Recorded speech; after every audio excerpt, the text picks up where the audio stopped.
Welcome, ladies and gentlemen, to the Vessie J Show podcast, the only podcast that keeps it real and pushes you to be the best version of you. This is the podcast that provides you with uplifting and encouraging words to get you through life's bumpy roads and feeds you with intellect on bettering your health. Who says life should just be about work and paying bills? Or that you're cured to better health? It's just a pill away. It's time to start taking back your life and your health. Introducing mother, registered nurse, and a servant of the community. Your host for the day and each and every day, Vessie J. Woo-hoo. Welcome, ladies and gentlemen, to the Vessie J Show podcast. Today it is October 13th, 2016, and the time is about 8:01 p.m. And today I just want to first and foremost thank my listeners, those that are like, commenting, and sharing. I do want to thank you, and I do ask that you continue to like, comment, and share. So tonight on the Vessie J Show, we have a special guest, and this guest is an entrepreneur in the state of Minnesota, and I am going to be interviewing him. So tonight we have a special guest by the name of Ben Honken. He is the owner of Higher Mark Tutoring, and I'm going to hand it over to Ben. He's going to tell us about him and how Higher Mark Tutoring started. So we'll give a round of applause for Mr. Ben Honken.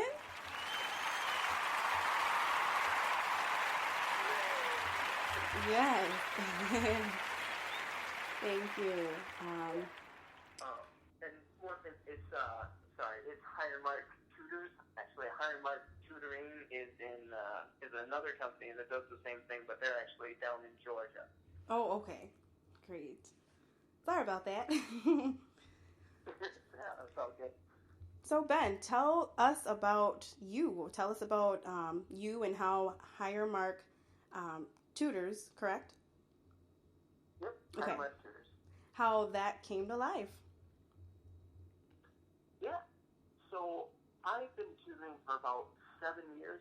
I got my start at my local community college and really enjoyed it. Really loved helping students learn, specifically with the individualized aspect of it. I was homeschooled when I was a kid, and that one-on-one attention really just does wonders for learning. And so I wanted to continue giving people the opportunity to learn in a way that works best for them. Mm-hmm. And last year I had so many students I had to turn people away, and I thought it'd be good to start a company so that I could hire tutors and be able to continue providing that service even when I was out of time personally, that I could, find high quality tutors and help them find work. Because when you're in the freelance business like I was then, it's all about finding clients, and making those connections and finding clients that work so well that fit into your oftentimes very small list of 3 or 4 subjects that you can tutor. And so I wanted to kind of make a company that could cover all subjects, all age ranges, all over the city, instead of just me, driving from Eden Prairie to Maple Grove to Bloomington to wherever, all over the city. Mm-hmm. I thought it'd be good to get tutors all over the city and form a network that could provide for those needs. Definitely. Wow. So pretty much finding other people that, have a passion for tutoring that can work with you to meet that demand of students that want that local service pretty much. Right, exactly. Okay, great. I'm also a firm believer in local business, and I had been working last year for a couple of companies that were based out of state, and I thought, why isn't there a local business that's really taking this on? So I'm hoping to start to fill that role. Great. Wow. Well, we do need more tutors, tutoring companies. So we do appreciate having that in the local area. Right. So as far as with higher mark tutors, so through your experience, that drove your passion to start your own business. Sorry, what? Through your own experience growing up, you said that you were homeschooled, and you noticed how that individualism with that one-on-one time was very vital to your learning, and it seems like that played a big role as far as you being able to retain information quicker. As far as learning goes, that was really something that Right. you wanted to give back to others. Yeah, and I really believe that every student is capable of learning anything if they're given the right teacher. Yeah, wow, that's true, definitely. Because just thinking back, I mean, I remember in high school how certain instructors, you have them and it's like, I don't get this. But then like when I take another instructor, it's like, oh, this makes sense now.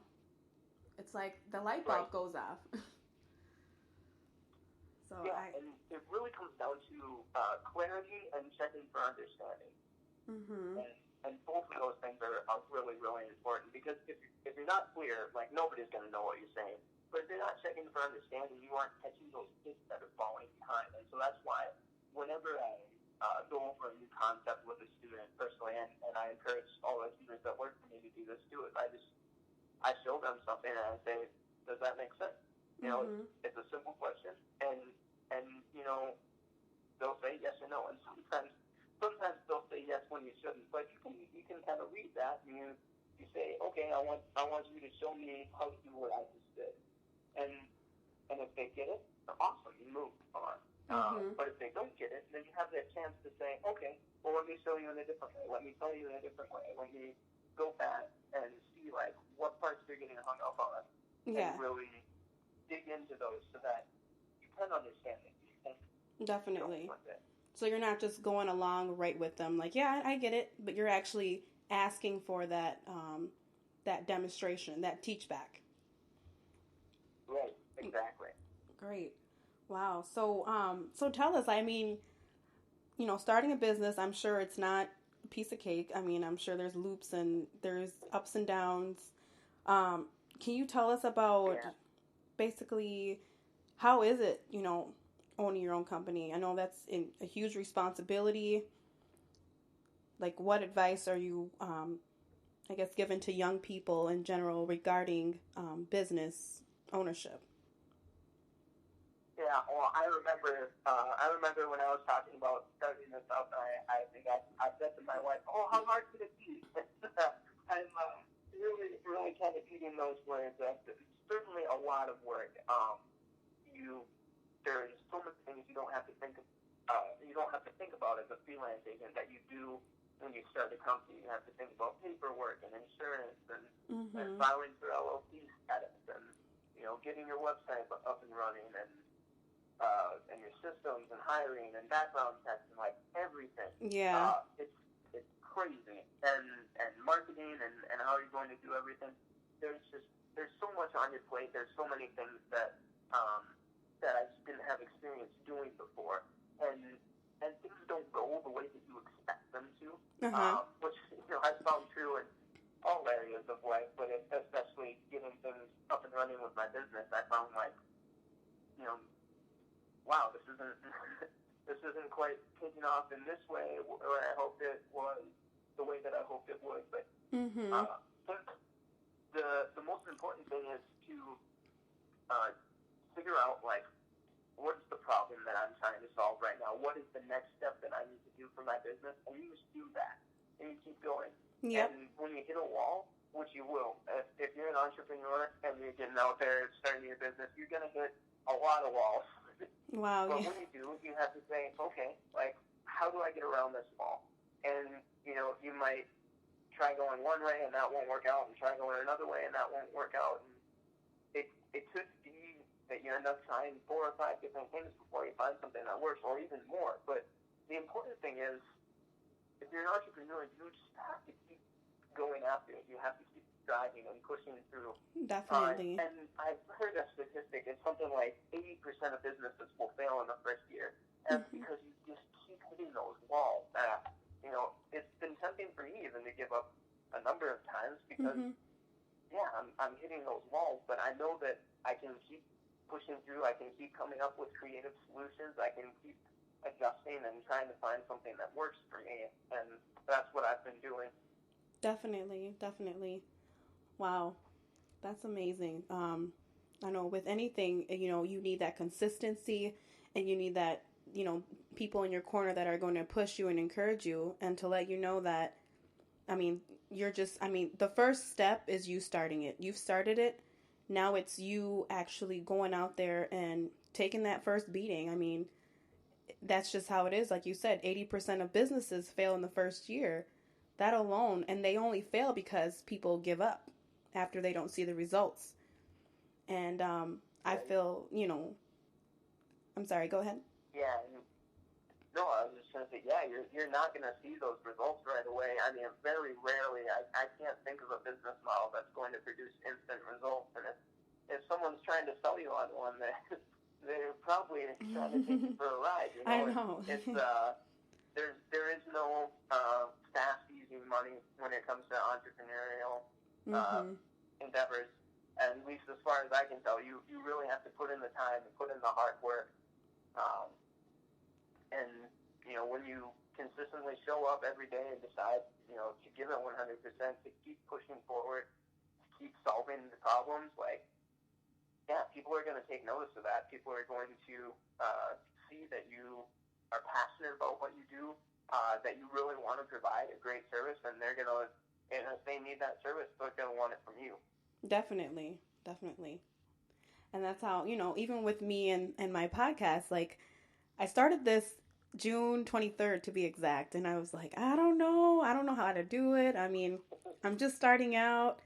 People are not going to want to hear me, but I did it anyway. I did it because I knew that the fulfillment I will get out of it was great.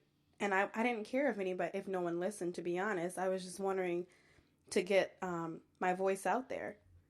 So with certain things, you just follow it with your passion and you don't expect,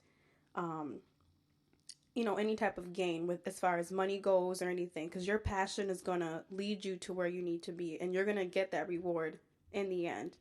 And that's just how I just look at it like that. And it keeps me pretty content and just kind of going with the flow. So. Yeah, that's great. And I think, it's so important, too, to love what you do. If I didn't enjoy being with kids, teaching them, seeing that light bulb go on when they finally have that moment where it's like, oh, I understand this now. Mm-hmm. If I didn't enjoy that, I wouldn't be doing what I'm doing now. And I certainly wouldn't want to run a company where other people do that. Exactly. I wouldn't have any interest in it. Yeah, and then you'll be paying other people to do what you should be doing, and so that's great. Passion drives the vision. It definitely does. Yeah, exactly. So what's one thing that you can say that others should know about obtaining success? What's that that key word or that push that you can say that people should follow to obtain success in their lives?